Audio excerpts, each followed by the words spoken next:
Make sure the guards are properly in place. Then take a look at the tool rest. Typically, we keep the tool rest about 1/8 of an inch from the stone. The blade needs to be able to fit, but if the gap is too wide, the turning stone might suck the blade in. If the blade gets sucked in, your fingers probably will too, and you don't want that. The blade could also fly off the machine or get jammed. Be careful. Note that as the grinding stones wear down, the distance between the stones and the tool rest will get wider and have to be adjusted. Make sure you check that distance every time you use the bench grinder.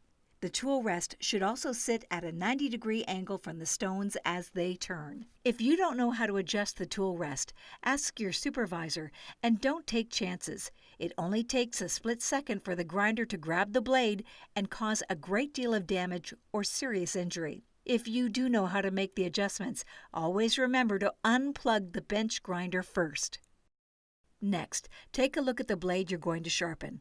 Look for deep nicks or cracks that could cause problems. The sharpening process will take most of the small nicks out of the blade, but larger nicks might need to be repaired. If the blade is okay, we can proceed.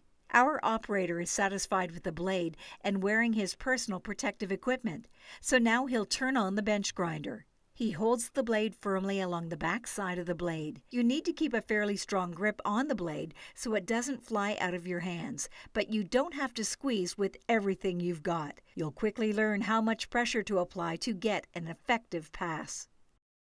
Watch as he sets the blade on the tool rest and slides it along the grinding stone at about a 45-degree angle. Notice the sparks. They can come as a surprise the first time you use a bench grinder. It's a slow, deliberate movement. Again, you'll quickly learn how fast your passes should be. After 3 or 4 passes, the blade is sharp again. Now he'll turn the blade around and do the opposite end. Bear in mind that where there are sparks, there is heat. The sharpened edges may be very hot when you're done sharpening, so be careful about touching them. You may want to cool the blades with water when you're finished sharpening.